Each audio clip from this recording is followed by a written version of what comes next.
Serbian girls to dominate, and they were ready to do that. Do you welcome that challenge, given that they've now been seeded 1 and 2 ahead of you? Absolutely, absolutely. I think every professional athlete enjoys challenges, and at the end of the day, that's what it's all about. You know, it's all about the competition, and that's what drives me to be the better players. I know there's, even though I'm 21, there's a younger generation coming up that is, that wants to be great, that wants to be #1 in the world. They're all challenging you, and it's while they're out there. If you lose early in the tournament, while they're still winning, you're back on the court and working to beat them. So, it's great. It's a challenge, and that's what I love about tennis.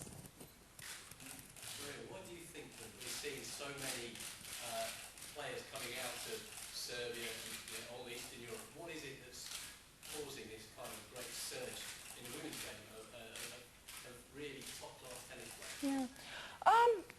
I'm not quite sure. I can only speak for myself and, the girls that came out of Russia. But, what's interesting is from Russia we have a lot of girls that are, I don't know how many there are in the top 20 right now, but what's really interesting about the whole thing is that everybody developed their talents, and we weren't all packed in one team or one group and developed and, given the same food and given the same Gatorade, We were all developed in different parts of the world. Some went to Spain, some stayed in Russia, I went to the United States, and we're all able to find ways to make it to the top, which is quite fascinating.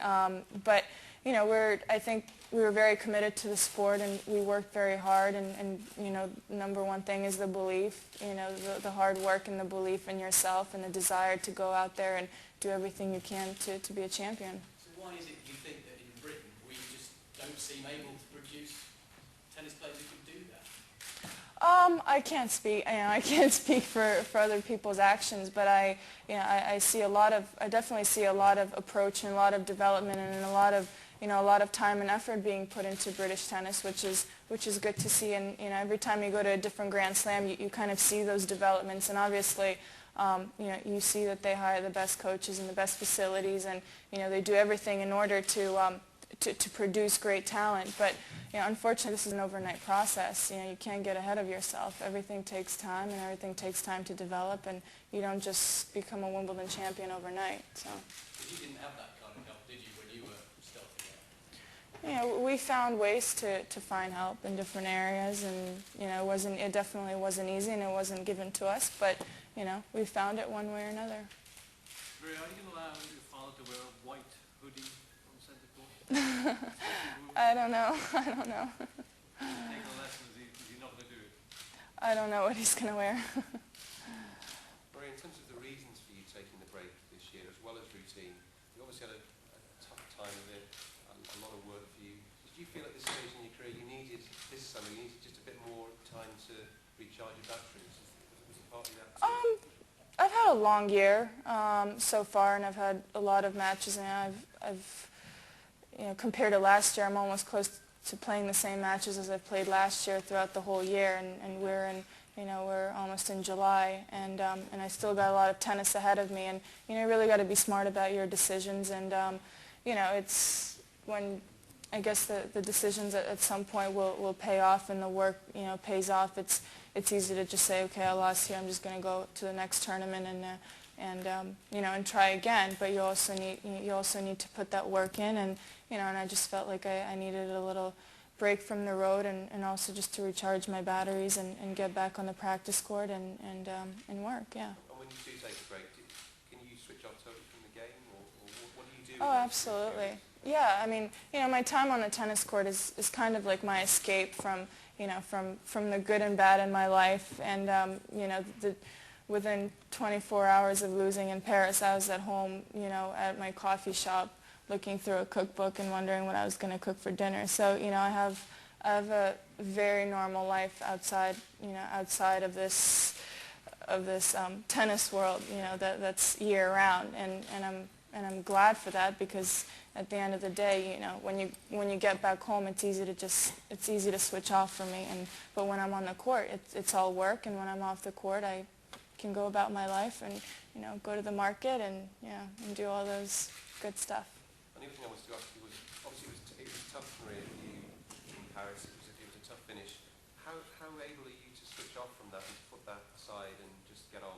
Or do things like that stick in your mind still? Not that one, no. I mean, it hurt for a few hours, but once I got on the plane, it was pretty much gone. Once I got home, it was just a new day, and yeah, sometimes losses take longer than others, but if it's not, that's, like I said, in a tennis player's life, you've got tournament after tournament after tournament, and if you worry about, particular losses, I mean, I've had a great year, and I can only look forward to my favorite part of the year is coming up, and this year you have the Olympics, so it's a bonus.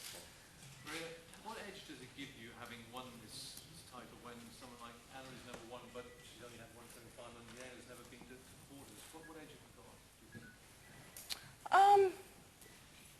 I don't know what edge. I mean, I think although they're also young, they also have a lot of experience. But I won at a pretty young age, and it's been quite a while. So just the fact that I'm in the history of Wimbledon is a great fact on its own. And I don't really worry about edges or who has a bigger edge.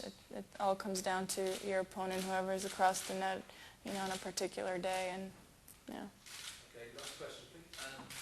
How do you rate your chances? A two-part question, if that's okay. How do you rate your I'm sure. How do you rate your chances of winning Wimbledon, and how many winning the draw do you think realistically would win? My chances are just as good as everybody's. It's all about who takes their chances and who doesn't, That's what it's all about. There are only a few chances that you're going to be given, and especially against, tough opponents and top players. You got to take your chances when you get them, and if you don't, then, things are not going to go your way. But as far as challenging, you've got many challenges, and everybody can be a challenge in the draw because the players that you play in the first round come out and they don't have much to lose, and they're not the favorites to win the match. But then, in the later stages, you're in a quarters or semis or finals of a Grand Slam, and and I guess that's what it's all about. So. Do you think it's more open this year than most years? I don't know. Yeah, we will, I guess.